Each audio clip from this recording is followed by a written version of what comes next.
Welcome, everyone.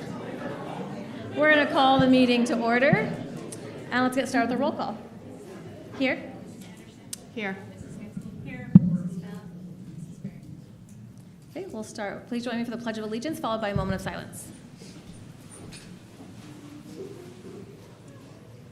I pledge allegiance to the flag of the United States of America and to the republic for which it stands, one nation, under God, indivisible, with liberty and justice for all.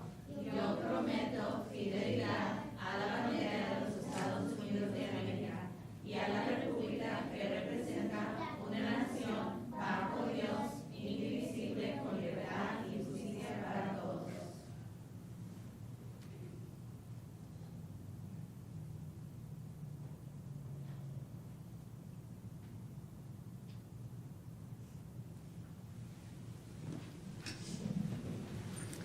Thank you, and thank you, Paseo. It's always so fun to hear it in Spanish. All right, we'll move on to approval of the agenda. I'd like to make a motion to remove F3 from tonight's agenda. Do I have a second? Second. Any discussion? Okay, all in favor? Aye. Okay, and approval of minutes from the March 19th, 2026 regular meeting. Motion. Second. All in favor? Aye. Aye. Okay, and we'll move on to the superintendent's report. Dr. Sprout. Thank you, President Abeg and governing board members. It's National Assistant Principals Week, and we are giving a huge shout out to our amazing assistant principals. Let's give them a round of applause.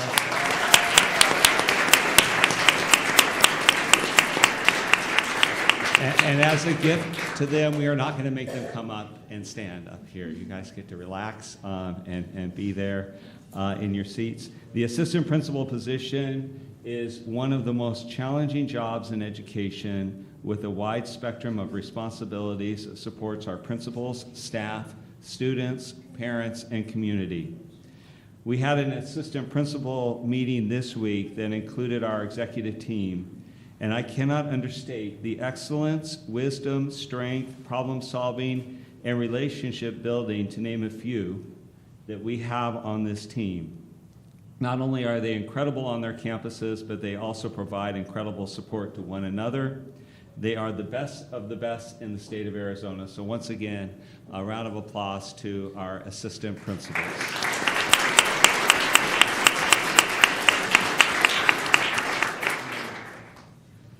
Estrella Foothills Global Academy proudly celebrated a major milestone with an incredible and, President Abeg, I would say, highly energetic A+ celebration assembly. Let's give them a round of applause.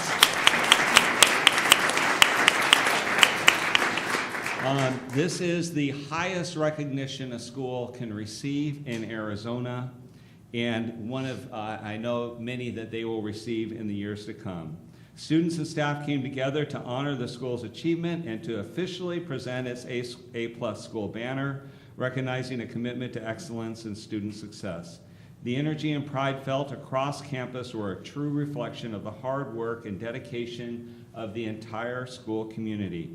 Again, congratulations, Estrella Foothills Global Academy, on this well-deserved honor.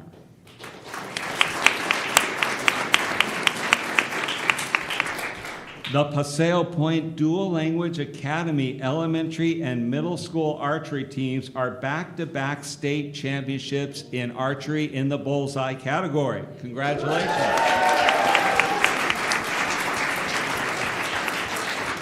A shout out to student Joseph Perez for leading the elementary team with a personal record in both 3D with 265 points and bullseye with 258 points. Both teams also showed strong improvement in 3D. That's the other competition in addition to bullseye, increasing their scores each tournament. Next up, the team is heading to the national competition in Utah at the end of April, with hopes of qualifying for the Open Championship in Orlando this June. And so tonight we are recognizing, you can see many folks in camo out there, and we're going to be recognizing the members of this archery team in attendance. First, this happens because of the leadership of an incredible staff member who has taken this on and helped his students to do things that they never imagined to do, and to do it very, very well, and that is Coach Jeremy Roberts. If you would please come forward.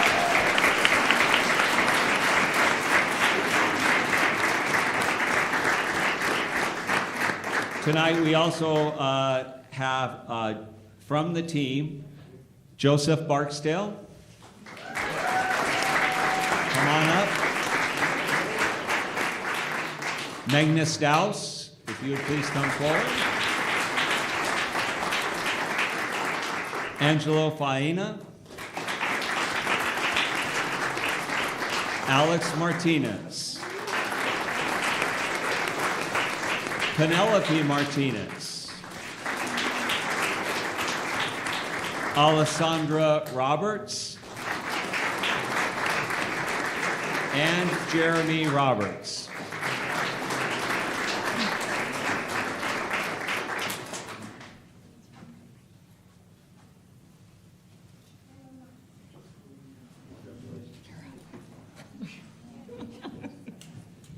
And parents, if you'd like to come up and get a picture, please come on up and stand right up here with the team.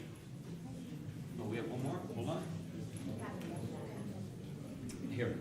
We have one more student, and I'm going to let Ms. Gonzalez Sotelo go ahead. And Miss Camila Miranda. All right.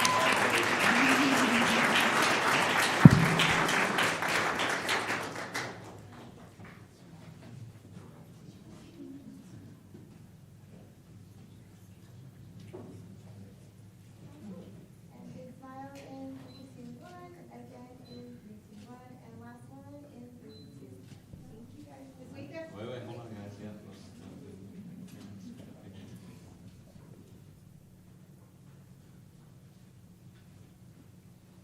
All right. Congratulations, guys.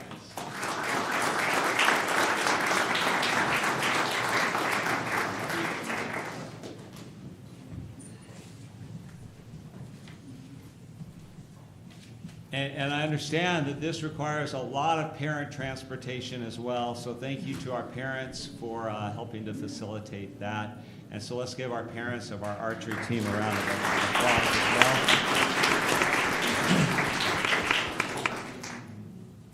Mr. Tedrick Teddy Campbell, guest teacher instructional associate at Levine Elementary School, has been recognized as a Tillman Scholar through the Pat Tillman Foundation.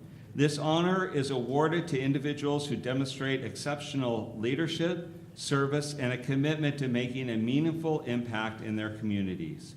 Each year, only a select group of scholars is chosen from among the thousands of applicants to join a national network of leaders dedicated to strengthening communities and leading through action. Mr. Campbell is undoubtedly an outstanding individual on our staff, and he is pursuing his early childhood teaching certification at Grand Canyon University and would like to continue, and I think we can make that happen, serving in the Levine School District as a certified teacher upon graduation. Mr. Teddy Campbell, would you please come forward?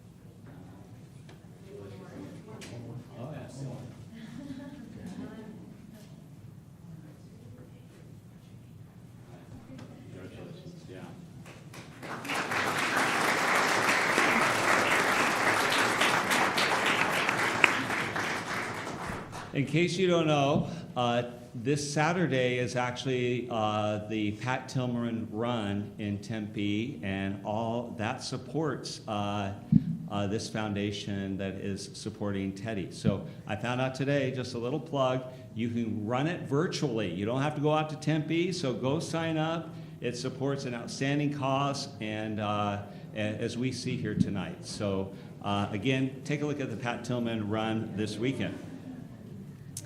4.2 miles, we can do that, right? All right. We are proud to celebrate the 4 Levine schools that advanced in the Reading to the Final Four Challenge presented by the Helios Foundation. A special shout out to Paseo Point Dual Language Academy for ranking in the top 5%, and to Rogers Ranch STEM Academy, MC Cash Elementary, and Levine Elementary for placing in the top 25%. An incredible accomplishment that reflects their dedication to reading and student success. Congratulations, schools.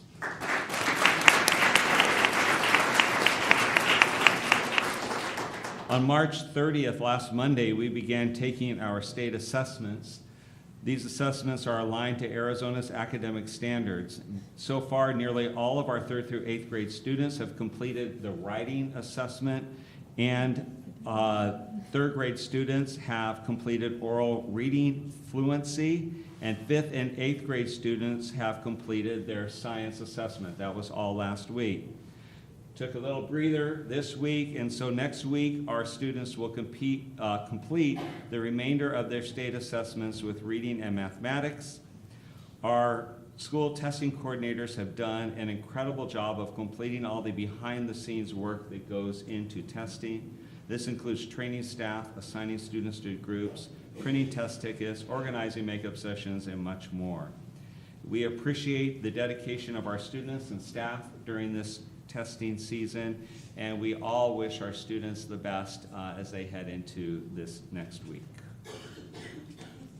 Last month, Desert Meadows Elementary hosted its annual Career Day with representatives from 40 different career paths. Professionals from organizations such as the Phoenix Fire Department, Gila River Indian Community, and St. Mary's Food Bank shared their expertise with students. Students engaged throughout the day by asking questions, participating in discussions, and completing reflection activities. The event provided valuable exposure to career pathways and encouraged students to think about their future goals. National School Breakfast Week was celebrated this past month by our Child Nutrition Services Department, highlighting the vital role a nutritious breakfast plays in helping students learn and succeed. This year's theme was the quest for school breakfast, and it brought excitement to cafeterias, which were decorated with castles, dragons, crests, and other medieval elements. Students who enjoyed breakfast during the week received a sticker redeemable for a 100% fruit juice slush at lunchtime. Approximately 16,000 breakfasts were served during the week, an increase compared to the previous weeks. As a reminder, all Levine Elementary School students have free breakfast and lunch every school day. Last month, over 100 7th and 8th grade students from across the district joined Phoenix Union High School District band members for a combined clinic and concert. Our middle school scholars worked hard, learned from their older peers, and performed a full concert that showcased their talent and dedication. Levine students shined, demonstrating incredible work ethic and musical skill throughout the day. Events like this inspire confidence and excitement, helping our students to see the fun and possibilities in continuing their music journeys into high school. And as you can see on your calendars, this is concert season, so spring concerts are occurring throughout the district. On Tuesday, the district hosted session 3 of our parent classes in partnership with Chicanos por la Casa. This is a great opportunity for parents to come together, learn valuable skills, and build stronger connection with their child's education and community. These sessions are free and designed to empower families with tools, resources, and support to help every child succeed. We encourage all parents to take advantage of this meaningful experience to connect, grow, and be inspired alongside other families in the district. One of our first aspiration is to prepare students for high school and beyond.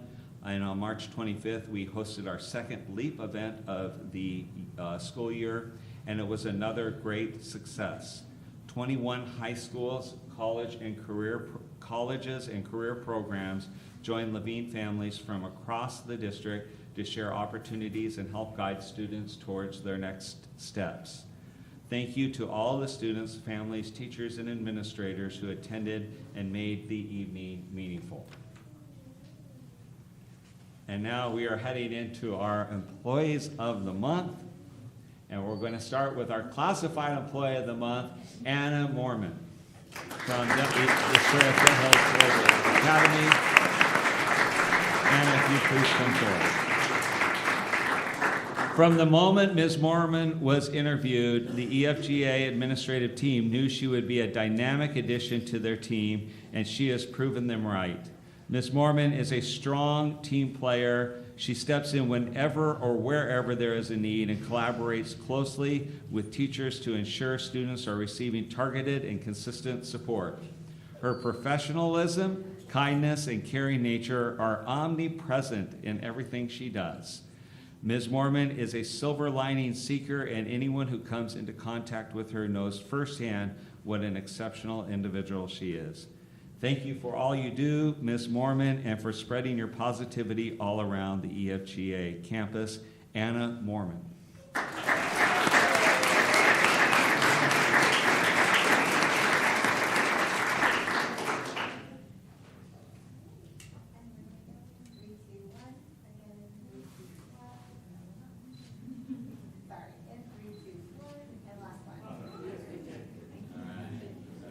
Wait, come on up. Mr. Mormon, come on up. Let's see the picture.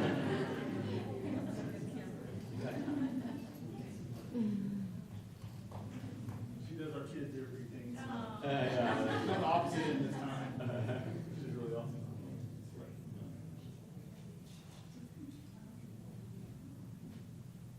Congratulations.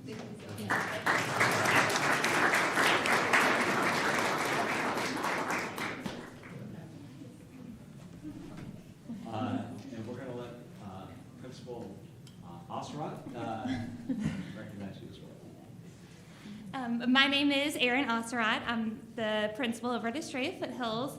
Miss Mormon truly is the heartbeat of our school. She ensures that our school runs smoothly and is successful. Her title being Student Success Associate is exactly what she does every single day. I can't even imagine how many steps you get every day. She is everywhere in our school. She is our first responder.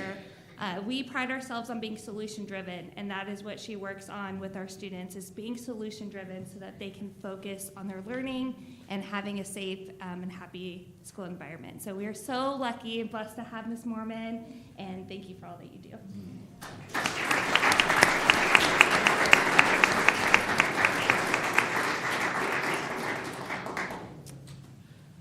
Our Certified Employee of the Month is Kennedy O'Brien, first grade teacher at Vista del Sur Accelerated Academy.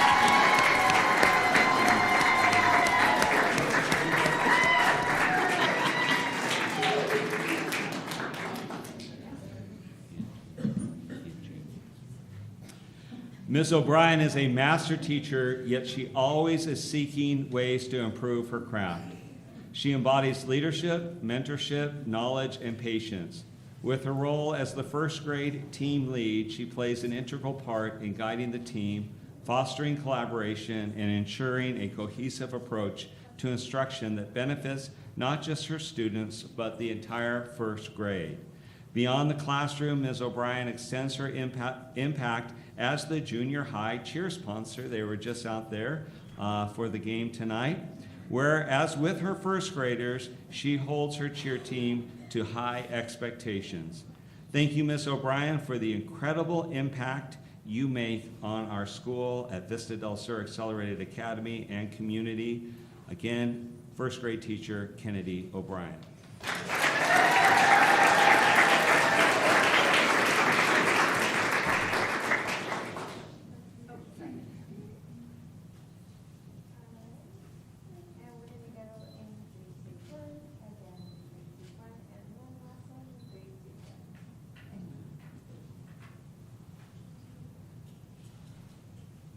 Mr. Brotherton will. Hi, my name's Reed Brotherton. I'm the assistant principal at Vista Del Sur, and it's my honor to recognize Miss O'Brien as the Employee of the Month. She's a first grade teacher, and I like to think of the primary classroom as a little mini solar system. And she is the bright, shining star in her classroom. She has all of her little first graders orbiting around her. Most of them are planets. I feel like you have some comets and some meteors as well. But every single day, she brings her personal best, and she brings it for her classrooms academically and socially. Outside of your excellent instruction, she is, again, the cheerleading coach. She leads our kindness campaign. She mentors new teachers, and of course, she lets me take over her classroom for our monthly PBIS meetings, where she provides tremendous snacks each and every time. So thank you for that as well. You're the heart and soul of Vista Del Sur, and congratulations.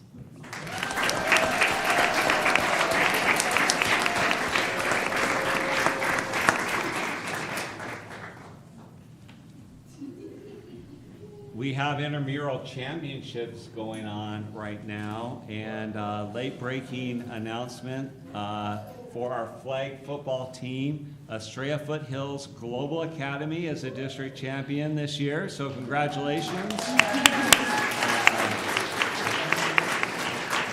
Defeating Vista Del Sur Accelerated Academy in a great game, 19-12, one score separating the two.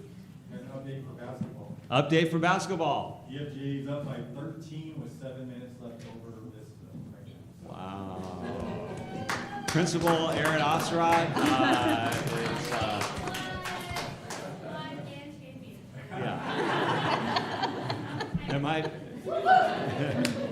might be a little rumble out in the parking lot between Reed and Ossia and Aaron. We'll see. So we should mention that we're missing Mrs. Bell because of the basketball championship that her daughter is in. So she will be here later after, and you guys can have fun words with whoever wins, I'm sure. yeah, if she comes stomping in, then we know what the results were. But very proud of her daughter, and of course, important to be with her. So some updates. We do have another community night for Living Traditional Academy. As I said, state testing and our parent classes. A big event we have is coming up towards the end of the month is our art walk here, and then our next board meeting will be on May 7th. And now we're going to head into our classroom spotlight. We've talked a lot about Paseo Point Dual Language Academy, and we got a lineup of students here that are ready to tell us even more, but we'll turn it over to Principal Patty Gonzalez Sotelo.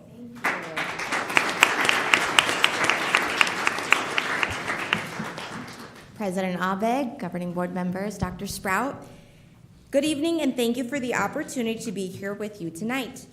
We are excited to share some of the incredible work happening at Paseo Point Dual Language Academy.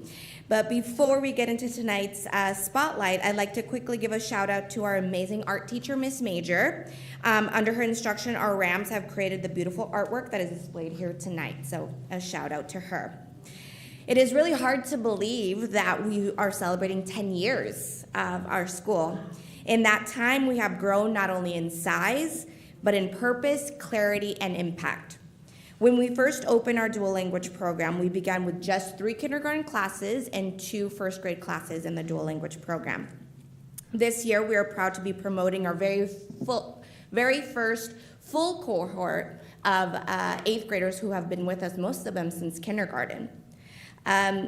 This milestone represents years of dedication, growth, and the belief in our program. As one of the original staff members at Paseo Point, I have had the privilege of witnessing this journey firsthand, the successes and the challenges, and the continuous learning that comes with building something meaningful from the ground up. A few years ago, with those challenges in mind, we made a commitment to continuous improvement, and we established our staff-led dual language immersion committee, DLI committee. This team works collaboratively to identify areas for growth, develop solutions, and ensure that our program continues to strengthen year after year in alignment with our vision of biliteracy. I have a slide for it. There it is. Bilingualism and multiculturalism. Today, I am incredibly proud to introduce our DLI committee chair for this year, a dedicated educator, a fourth grade teacher, Maestra Isis Leon.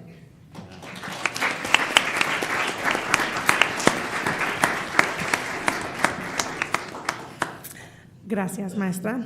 Good evening, President Abeg, governing board members, and Dr. Sprout. We are so excited to be here tonight and share our newest whole school instructional routine.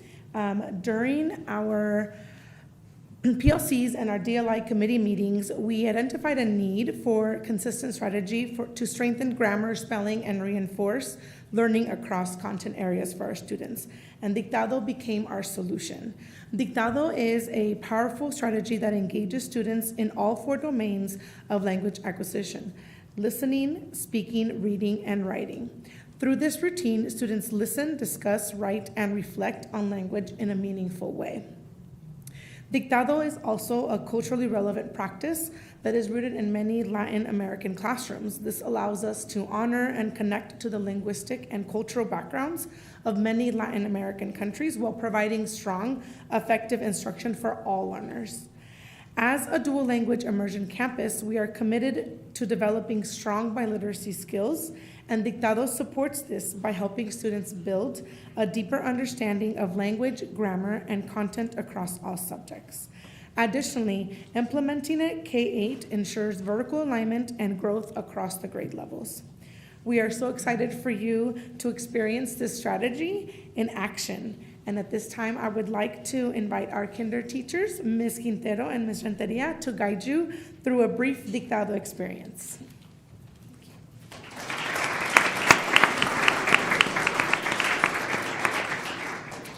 Buenas tardes, President Abeg, governing board members, and Dr. Sprout. Through this Dictado, we have seen so much growth in our students' writing, reading, listening, and speaking, the 4 key components of learning a new language. Our Dictado takes 5 days, our cycle. On day one, we dictate the sentence without support to assess prior knowledge. Our instruction is focused on capitalization, mayúscula, and ending punctuation. On day 2, our students focus on spacing and counting the number of words in the sentence. On day 3, the students identify and count the syllables in each word to build phonological awareness. For example, we identify that the word mama has 2 syllables, and the students do marks on their paper, and they do like scoops, like swoop, swoop. And on day 4, students write the sentence with our support using spotting fingers. On day 5, we dictate the sentence, and the students write it independently. This will demonstrate their mastery. Today, you will observe Ms. Renteria and our kindergartners as she demonstrates the final step of the Dictado cycle, day 5. Ms. Renteria and our students.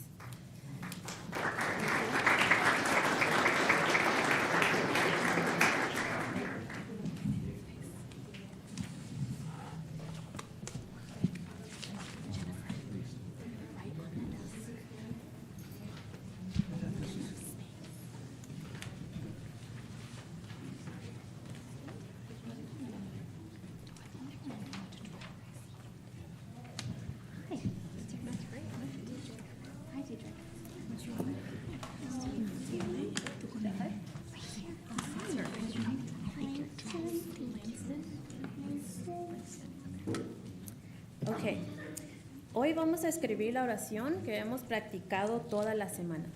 Te voy a decir una palabra a la vez y tú la vas a escribir en tu hoja. Cuando termines de escribir la palabra, dame un dedito hacia arriba. ¿Están listos? Sí. ¿Sí? Ok, escucha. Escribe la palabra la. Escribe la palabra la.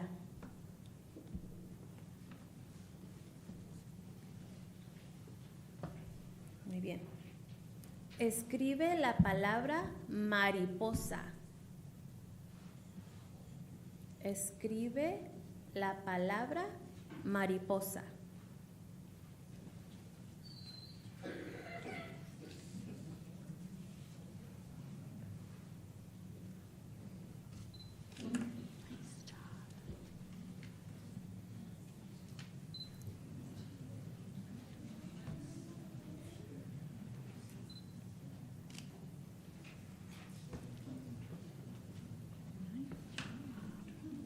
Ahora, escribe la palabra es.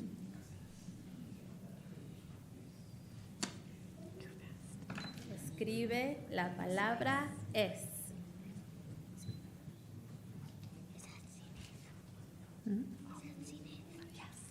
Escribe la palabra muy.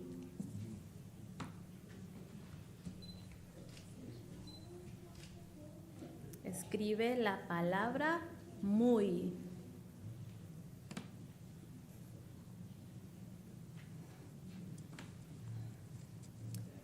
Escribe la palabra bella.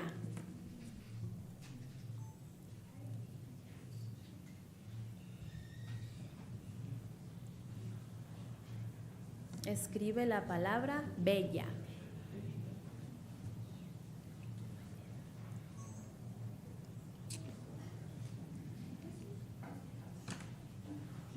¿Listo? Ahora quiero que leas tu oración a tu compañero. Léela, read, léela. Muy bien.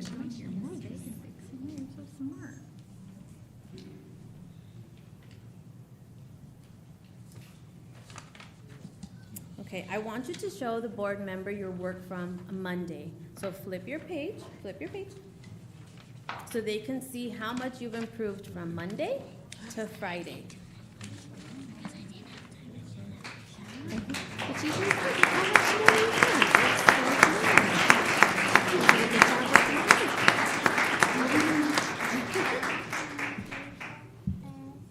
need the slide.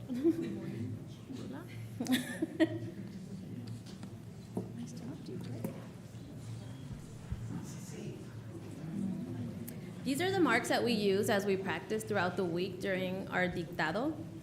We use it school-wide, so the kids do the same things from K up to 8.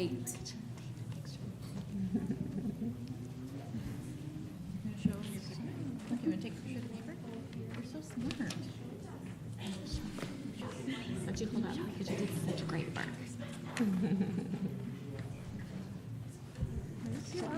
you want to show her today's? The butterfly is, what's that word? The butterfly is very... We are really proud of the progress that our kindergartners have made using our weekly dictado. It really shows us that they're learning how to write with the syllabus that we practice all year, and they're doing it using complete sentences.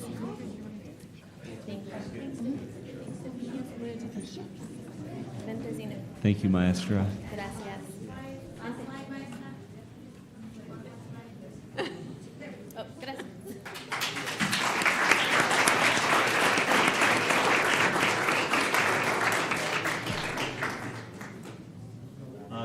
Students, you can come up. We're going to get a picture. And parents, if you'd like to get a picture as well, we'll do a group.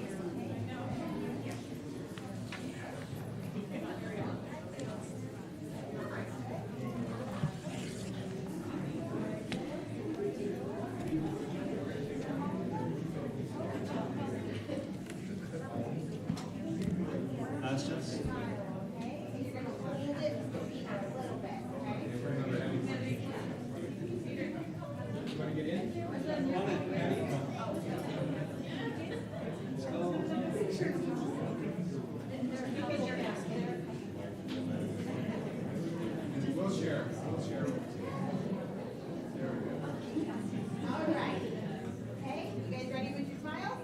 That's beautiful. All right, here we go. I would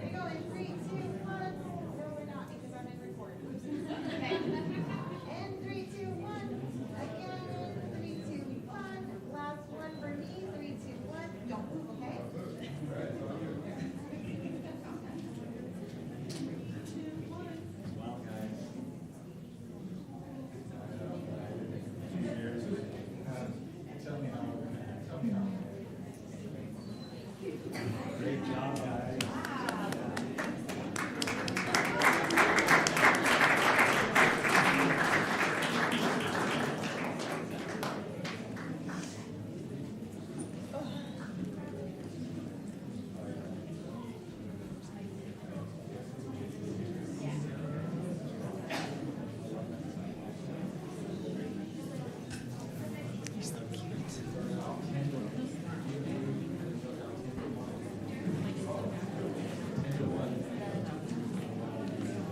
Yeah.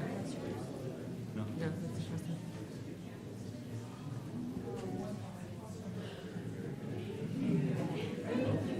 There she is.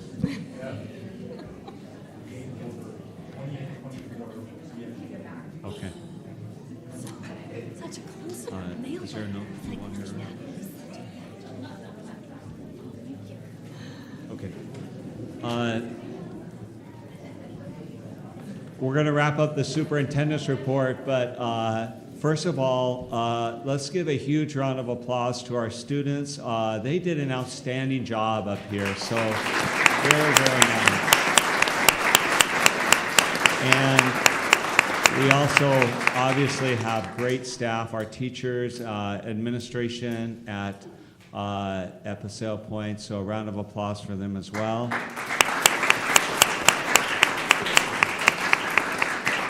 And parents, thank you. You obviously made an excellent selection in bringing your children to Paseo Point Dual Language Academy, but we don't take that for granted, and we appreciate your support in making Paseo Point such a special place for children, for families, and for our community. So thank you very much to everyone, and with that, we'll turn it back over to President Abeg. I'm sure you have some remarks as well. Yes, I do. Well, thank you so much for being here. That was awesome. I love seeing the Spanish in action, and it was so great to see the dictado in kindergarten. I've seen it in middle school when I've been on campus, and so it is really neat to see that vertical growth and see how they are doing the same thing on a longer passage level in middle school. So that's really great. And great job to all of you kids. You really are impressive being able to write in kindergarten, being able to do English and Spanish already is just, it's such a great program that is here, and I appreciate all that the teachers are doing. And the teachers have as Ms. Gonzalez was saying, we have these teachers who are experts in DLI who are coming together and finding the best ways to teach our students in this unique way, so I appreciate it. I also feel like this is a full circle moment for Ms. Gonzalez, who, this is year 10, and year 1, she was here doing the Paseo Point Spotlight as the kindergarten teacher, and so I feel like that's really cool.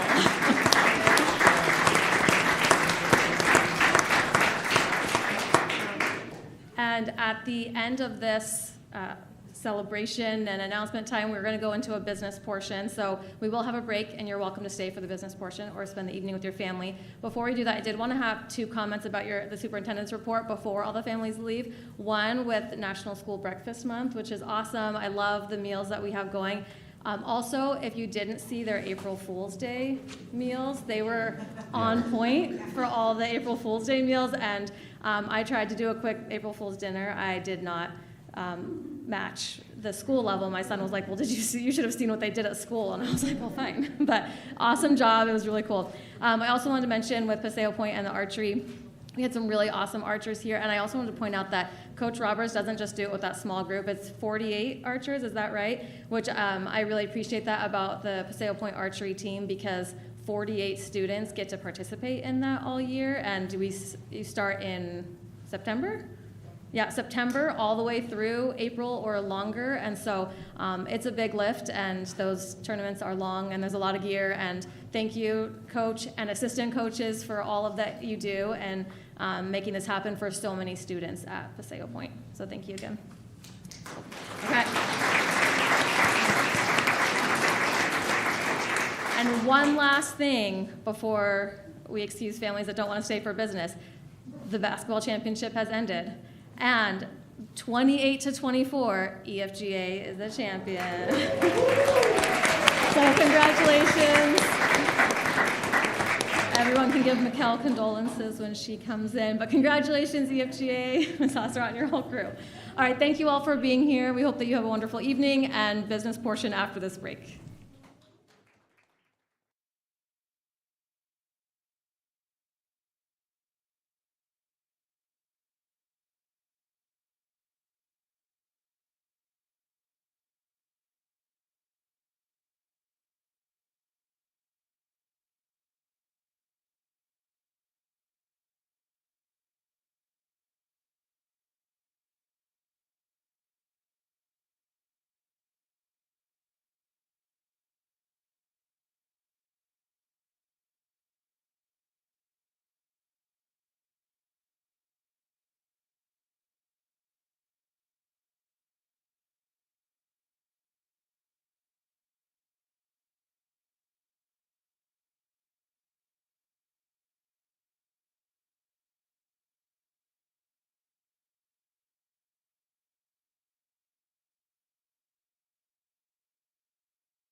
I think we should announce also, along with the football championship for Estrella Foothills Global Academy, I was out there and I heard this person screaming during the game, and I thought it was, a parent that was maybe, just too, really, really into it. And then I realized it was Mrs. Imbruski,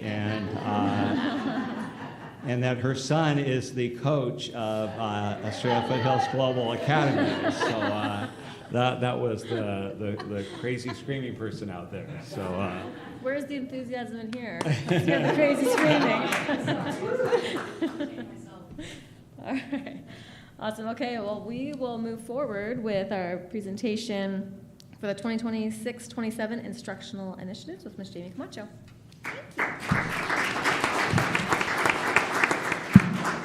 Thank you for the opportunity, President Abeg, members of the board, Dr. Sprout, and guests, to present on our 26-27 instructional initiatives. The work we do here in the Levine Elementary School District is grounded in our aspiration and action steps, and you'll notice that our instructional initiatives are heavily set in student achievement, instructional excellence, being student-centered, really having our employees in our heart, and being community choice. We want to make sure that we are the best educational option here in Levine. So just a little bit of a review on how we get our A to F letter grades. You'll notice here that our AASA proficiency category is a 30% weight, and our AASA growth is a 50% weight, and we're going to be looking at those two historically. So you can see out of 50 possible points that the Levine Elementary School District averages about 46 points out of growth. So this is an area of celebration for us and an area of strength. An area of improvement is in our proficiency. You can see both the state and the school district is at a stagnant point in proficiency in all content areas. So as we look at the 26-27 school year, our instructional goal is to increase student proficiency throughout the district through our Tier 1 instruction. And just a little reminder, if you're thinking, what's Tier 1 again, Jamie? Tier 1 is that core instruction that all kids get to engage in at grade level. We are set up for success here in Levine. We have so many great assets, and our first asset starts with our people. We have an amazing, passionate, dedicated staff all the way around, and our staffing in our instructional areas to support our teachers are full of raw talent. We have instructional associates that are there to support and help. We have lead teachers that focus in on EL, gifted, resource teachers to be able to support our special needs students. We have our 2 instructional coaches at each one of our campuses, certified specialists. Those are our speech pathologists, our occupational therapists, our counselors, our psychologists to support our students. At our larger schools, we have dean of students. And at both school and the district level administrators, we hire and train for instructional excellence. Another asset that we have, thank you to our community and to our governing board, is we have amazing curriculum. Our curriculum allows for high quality material in every classroom. Our programs are aligned to the standards and to proficiency levels for AASA. There's coherence, so as you noticed today with Paseo Point, what's happening in kindergarten is working all the way through, and you can see that vertical alignment and creating that vertical conceptual understanding. And we have built-in assessments that are aligned to AASA. In addition to that, we have, once again, to our community and to our governing board, those supports in place with our professional learning communities that every Wednesdays, our teachers have the opportunity to collaborate and look at student work and make those instructional adjustments. We have professional developments, and we call them Power PDs, that opportunity to have a quick next step of actionable feedback and ways that we can implement in real time. We have collaborative walkthroughs. This school year, we created a standardized walkthrough form so that teachers walk into other teachers' classrooms and get to observe one another. Our instructional coaches are observing. Our principals, we've created principal walkthroughs where they go to each other's campuses and create that opportunity to define what instructional excellence looks like. We have instructional leadership and coaches meetings throughout the year that really focus in on a professional development based off of those trends that we find in our walkthrough data. So as we look at our instructional initiatives, we really wanted our approach to be simple and doable, something that everyone could accomplish in a year. We wanted something that was consistent but autonomous, meaning that its focus is constant, but at the same time, we know that each one of our schools have unique needs and they can adjust accordingly at their site level. And most importantly, we wanted a unified mission, something that created coherence from the superintendent to the district office, to our school leadership, to our instructional coaches, to our teachers. We want to be working in unison with one another, working towards the same goal. And so you might ask, what are these instructional initiatives, Jamie? So our instructional initiatives is maximizing coaching, a district-wide instructional approach on checking student work, and curriculum-based assessments. We believe that working through these 3 initiatives will increase student proficiency across the district through our Tier 1 instruction. So our instructional coaches, the idea that all of our coaches are coaching and that all of our teachers are getting coached. Really, if you think about the best athletes, the highest performing athletes, they pay extra money to be coached. So even our best people want to be coached, and we want to make sure that all teachers get coached. Our coaches provide actionable, easy to implement feedback. Coaches are able to provide steps forward that teachers may not be able to find on their own, and that they're a predictable presence in our Tier 1 instruction. And most importantly, that we're celebrating our staff and our teachers along the way. The idea of instructional focus of checking work, feedback is given immediately at the student's desk and not just after grading. So really the shift is not focusing on what we've taught, but what students are learning. And that idea would start with all students doing the assigned work, teachers circulating around to check students' work during the lesson, and providing actionable feedback in real time. So when a teacher is teaching something and the student's getting an opportunity to practice it for the first time, that we're correcting those misconceptions in real time as they're learning it for the very first time. And so that curriculum-based assessments, you'll notice that we have this a little bit color-coded. In blue is the stuff that happens every day in the classroom. This is stuff that is part of the natural curriculum. The students are doing the work, the teachers are going in and checking it and giving them the feedback.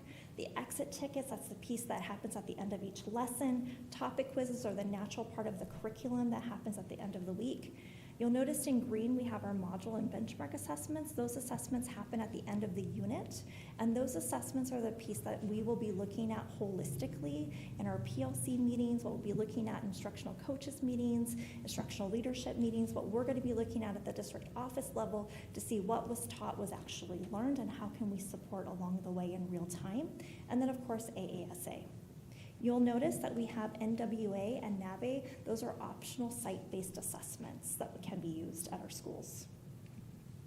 So in summary, we're looking at increasing proficiency through Tier 1 instruction, and we believe that if we can maximize our coaching, check our student work, and really implement our curriculum-based assessments, we can meet that goal because we already have a strong staff, we have rigorous curriculum, and we have supports in place to meet that goal. So we're really just not wanting to make a big change, but we want to make something that's actionable and doable, and that's realistic for all of us to achieve.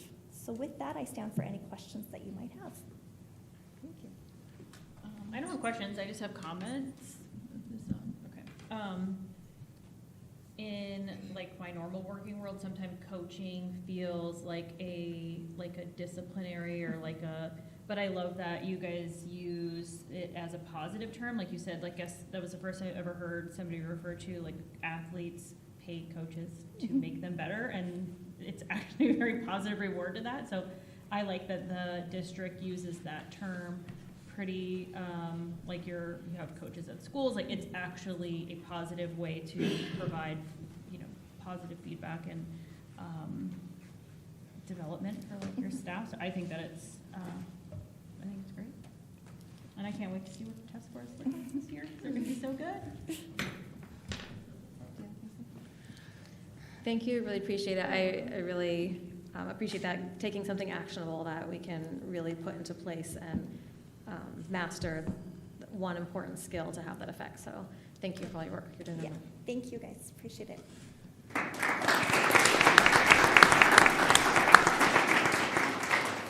Okay, and we'll go on to our 5-year capital plan with Mr. Charlie Martin. Good evening, President Abeg, members of the board, and Dr. Sprout. I have a brief presentation on our 5-year capital plan tonight. As a district, our focus in investing in capital is preserving and improving all of our buildings and infrastructure. We also participate in preventative maintenance to make sure that we're maximizing the useful life of our assets and also not paying more than we need to by waiting until something fails and then coming in and trying to repair or replace from scratch at that point. When it comes to determining what our specific projects will be from year to year, we consider the useful life of different building systems, and then also what we're observing or what our support services team is seeing in practice on campuses. Are things more or less lining up with that useful life, or are there some things that might be wearing out a little bit more quickly or lasting longer? Different aspects of our buildings have different useful lives or different expected life cycles. Things like exterior painting and sealing, what's called weatherization, can start to wear out after 7 to 10 years. Roofing can last 20 years, and then many other business component or building components last something between that 10 and 20-year period. And most of our schools now are somewhere in that range age-wise, between 10 and 20 years, and are starting to have these different systems cycle through things that need to be improved on our capital plan. To illustrate this next slide shows when each of our schools were built, and you'll see that most fall somewhere between that 10 and 20-year range and are starting to need to have these systems, building system components replaced. Even Paseo Point, which is until August, our second newest school in the district, is now approaching 10 years old and making that list of needing exterior painting, and will quickly graduate into some of those other building systems. The good news is we are eligible for state funding through the School Facilities Oversight Board Building Renewal Grant Program to take care of some of this need at our buildings. Our support services team follows a mandated preventative maintenance program that's required to qualify for SFOB funding, and they're always working to make sure we draw down as much building renewal grant funding as we can. So far this year, we've utilized about $70,000 in state building renewal grant funding, mostly for replacing hot water heaters and HVAC systems this year. That said, we do have some much larger, more expensive building system components that are also eligible for this state funding. This next slide shows larger SFOB eligible projects that are coming up at our schools and that we are already at the point of being able to apply for funding and in various stages of pursuing that funding for. 8 of our schools are in need of exterior painting and sealing, that weatherization process. 3 of our schools have roofs that are at the point where they meet the technical definition for failure and will qualify for funding through the SFOB. And we have a few schools that have larger HVAC needs and hardware needs. All of the projects on this slide represent somewhere around $20 million of capital investment that needs to be made. And the good news is that they are all eligible for School Facilities Oversight Board grant funding. The bad news is that the state does not always give the School Facilities Oversight Board enough money to fund all of the grants for legitimate needs at school districts throughout the state. Last year, the state School Facilities Oversight Board had about $200 million for building renewal grants. There was about $400 million in qualified projects statewide. And so we don't know for certain when we will get funding for these projects, but continue to position ourselves to qualify as soon as funding is available and keep our fingers crossed that the state budget will include fully funding the School Facilities Oversight Board for all of the legitimate building renewal needs this year. With that said, I sometimes am asked, at any point would the district consider just forgetting about this state process, not waiting for the funding to be available, and instead just using local dollars for some of these needs?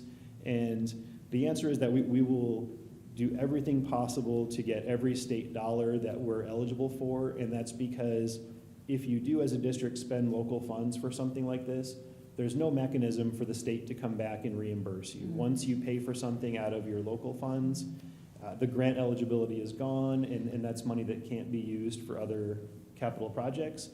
And our voters and taxpayers in Levine have approved bonds and overrides to take our schools above and beyond the minimum that the state will fund. And so we want to honor that and make sure that we are getting every state dollar we can and taking our schools above and beyond the minimum that the state funds. Shifting now to looking at some of the upcoming improvements that we'll see in the first year of our 5-year capital plan and in the next year. We'll be resealing our parking lots district-wide to maximize the life of our pavement.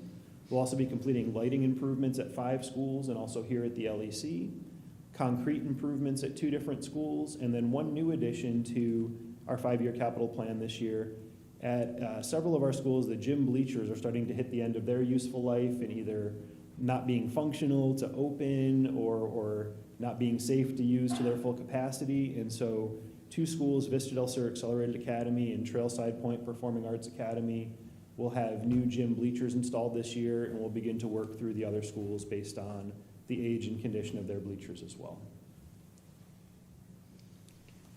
As part of our capital plan, we'll continue to invest in our transportation infrastructure. We typically replace buses after 10 years or about 4 to 5 buses per year. But over the last few years, we've been prioritizing EVs and electric buses with some of our grant funding, so we haven't had the 4 or 5 buses delivered. We've been waiting until we had charging capacity so that we didn't have electric buses here that we couldn't be charging and using. And we expect to have our EV chargers construction complete by June 30th. And we'll be taking delivery of those grant-funded electric buses this summer. On the technology and curriculum side, we'll continue to maintain one-to-one devices in all grade levels. So we'll be replacing obsolete technology as it reaches the end of its useful life, and also connecting Levine Traditional Academy to the internet. And on the curriculum side, the big investment for the next year is purchasing our ELA curriculum that was adopted earlier this year. Finally, the focus of this presentation has been on some of our more routine investments to keep our buildings in the proper condition and maximize useful life, but I also do want to mention the many large capital projects that we have ongoing throughout the district. Levine Traditional Academy construction continues to be on schedule for the school to open next year. If you've been driving by and looking south on Dobbins like I do almost every day, the building hasn't changed as much from the outside over the last month or 2 as it did maybe 3 or 4 months ago. But that's because a lot of the construction has moved inside, the drywall is up now, and my understanding is there'll be electric power to the school within the next few weeks. Vista Del Sur Accelerated Academy is also, improvements are well underway. The new classroom building will be completed in June, and the kitchen, cafeteria, and media center renovations will be underway over the summer and completed early next school year, with the full project there at Vista wrapping up about halfway through next school year with the front office and front entry. Our new transportation building is another large project that's just breaking ground this month here at the LEC. Beginning on Monday, some of the concrete and old sport courts in the southeast corner of the property will be demolished to make way for a new water retention area. Once that's completed, we'll be able to prepare the building site for the actual transportation building, and we'll start to see yet another building going vertical here in the district. Secure fencing at all schools is a project that we're wrapping up now at the end of this school year. That's largely completed with the exception of Vista Del Sur, which has been coordinated with the construction there, and also an updated IGA that we need with the city to install around the shared park site at Vista. We've wrapped up solar-covered parking at all of our schools, and look forward to having all of these other big projects completed through next year. Looking at all the major projects on this slide, I just want to call out, with the exception of the new transportation building and the solar-covered parking, these major projects will be what they are and were made possible by the bonds and overrides that voters approved here in Levine. So it wouldn't be possible to build LTA to what it will be or complete the improvements at Vista Del Sur to the extent that we will without that additional capital funding and support from the voters. With that, I'm happy to answer any questions that you have about our capital plan. We'll start with Mrs. Bell, if you have a voice and would like to say anything. I might not, because I think I was one of the loudest ones there. No surprise. Well, thank you. This is amazing. I love seeing all the things on there that we're going to be doing and changing, especially one, though, and Dr. Sprout gave you a wink, but I had noticed shocker to everybody, I'm at most of the games, so I had noticed some of the bleachers weren't looking as hot as some others, so that was so cool to see that on there, and we had talked about that, and so thank you so much. It's great that you're all aware of all this, but it also makes me feel good when you're taking people's, voices into consideration too. So thanks for everything. That was great. I don't know if we've already covered this in a past meeting or not, but do we anticipate the whole fleet going EV at some point? Right now, we have 2 buses that were fully funded by grants, and we have grant funding to cover more than half of 20 more. And that's the extent of where we would go initially, and then we'll see where the fleet is from there. We imagine always needing some buses that are not EV for longer trips and for other things, but 22 buses is what we're planning for right now. And we have how many total? 40? I believe there's about 44? 44? 44, it looked like you were saying. Do they drive? I mean, I have an EV, so I know it drives differently, but like, do you have to provide training or anything to the drivers right now when they're driving like a very different type of vehicle? I mean, it's the same, but like different. So I might need to call Mr. Kissel up here and talk about the it's not that different, but important. I was would say just from curious, my, like, it's just different. My understanding is it is a little bit different, that most of the drivers that have gone to the electric bus actually really like it, and it might accelerate a little bit differently, but it's still a bus at the end of the day. And, It's, Yeah, Yeah. I mean, I There you go. have A one. big I golf just didn't know cart. if there That's was the like different official training. It seems different, but also the fencing at the schools, I have seen it at most of the, are they all done? I don't know if they're all done, but it looks really nice. I know we talked about a while back that we didn't want the fencing to look like, you know, a prison or jail or anything. Like, the fencing actually looks really nice and not restrictive or anything, but serves the purpose of being restrictive. So I think that it looks great at all the campuses, and I think it's an excellent safety measure that we're taking, so I think it's cool. Thank you so much. Can I make a quick comment? Sure. Charlie, or it might be a Robert question.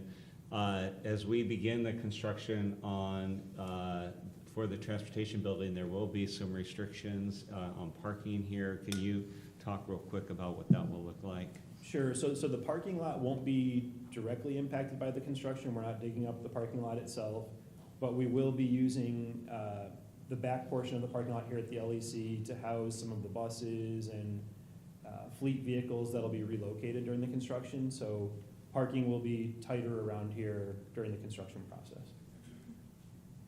And just one other thing, board, that Charlie has been doing an outstanding job and his team on is being very careful with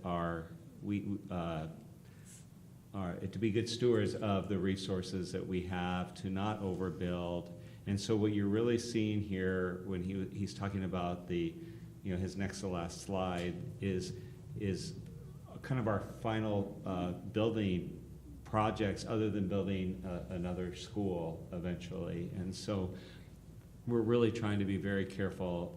The term I've been using is not to overbuild our district, and to put us in position for the long term, so that when we eventually do start decreasing in enrollment, we don't have so many buildings in inventory that we have to start shutting those buildings down. And so they've done a great job, the entire team, on making sure that we are good stewards of that public funding that we receive. So.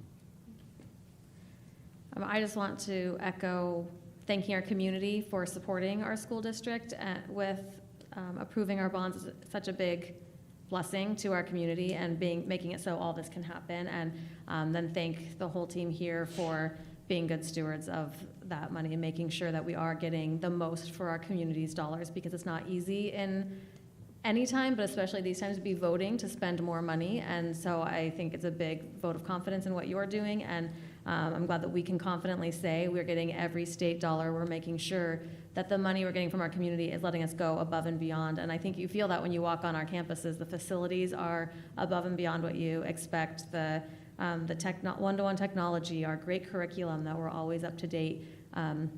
There's a lot to be proud of, and our community the community has allowed that to happen. Even our buses, I was actually on a field trip on Monday and got to ride in one of our buses. It was really nice and really clean, and the windows open really easily, which we got to do, throwing crickets out, or grasshoppers, because what's with all the grasshoppers right now? But the kids are freaking out, but just, really nice experience every time I'm in our facilities or on our buses. And I just appreciate everything that you're doing to make sure that we spend that money well and provide well for our staff and students. So thank you. Thank you.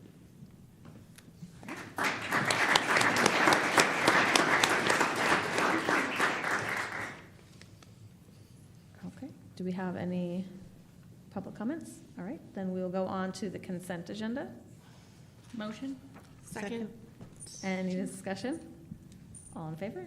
Aye. Aye. Alright, for consideration and action, number 1 is the 25-26 Parent Guardian Title I. Is this 25? Yeah, okay, Title I and PBIS survey. A motion? Second. Any discussion? All in favor? Aye. All right, and the award of RFP for audit services. Motion. Second. Any discussion? All in favor? Aye. Okay, comments, we'll start at the end. This was the fastest board meeting I've ever been to. Sorry, I missed out on your presentation, Jamie, and everybody else who did it. Yeah, I don't know what, April's here. April is the long haul, right? You've got this. Your students have got this because you guys are there as their support and foundation. And they're ready, hopefully, right? It's gonna, but everything's gonna be great. You're almost there. You know, when I go to different events, having so many kids in so many different things in these schools, whether it's music programs or, you know, different clubs, all the sports and activities, I see how much talent we have in our district, and so many good things happening. So many amazing kids and families, and just all of you, teachers, admin, everything. There's so many amazing, great things. And I think that really speaks to what you guys are doing. One of my favorite movies, Remember the Titans, they say attitude reflects leadership, right? And I really can see that. So good job, keep up those good attitudes, because it makes a difference to everyone else. And then I want to just say something else too. As we see all this great talent, I would love to keep this talent local, if possible, in Levine. Keep the talent in Levine and help Levine get better when they move on to high school and things. So if you can get a push for that, and that is my goal as someone who is now seeing kids start to move that direction. Levine is just up and coming, and there's amazing things happening here. So thank you for all you're doing to make that what it is. Thank you. I just want to say thank you to all the teachers and staff that keep our students safe, and of course our staff safe. And I know last week was right, testing? First part of testing, my daughter was exhausted every day, which means that she really put her brain to work for the testing days. So I appreciate all the work you guys put into that as well, because those are really long days for our kids, but for also all of our staff. So thank you. And I'm just going to shout out a huge thanks to all of our APs and for all that you do. And you deal with a lot of behavioral management stuff and parents and whatnot, and that can get overwhelming at times. So thanks for your dedication to that and your leadership in that.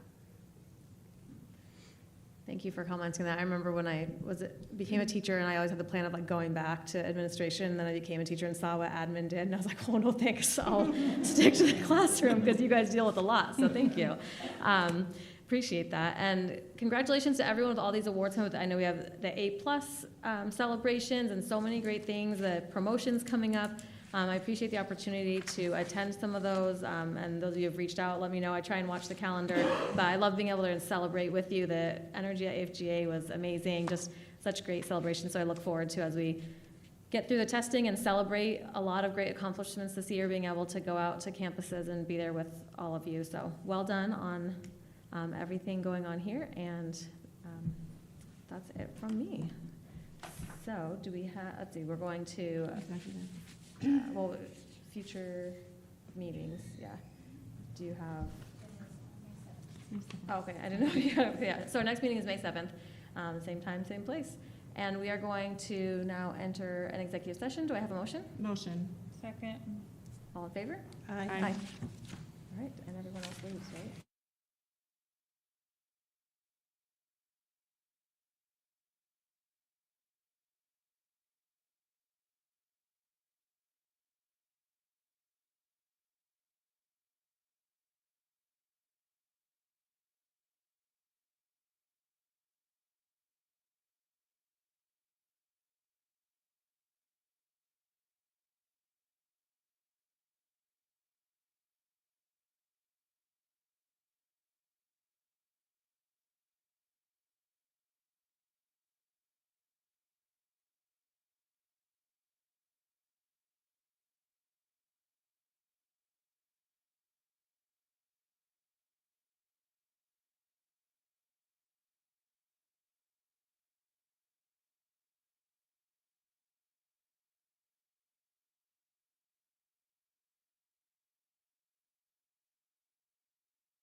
we have to motion to resume the regular meeting? Yes.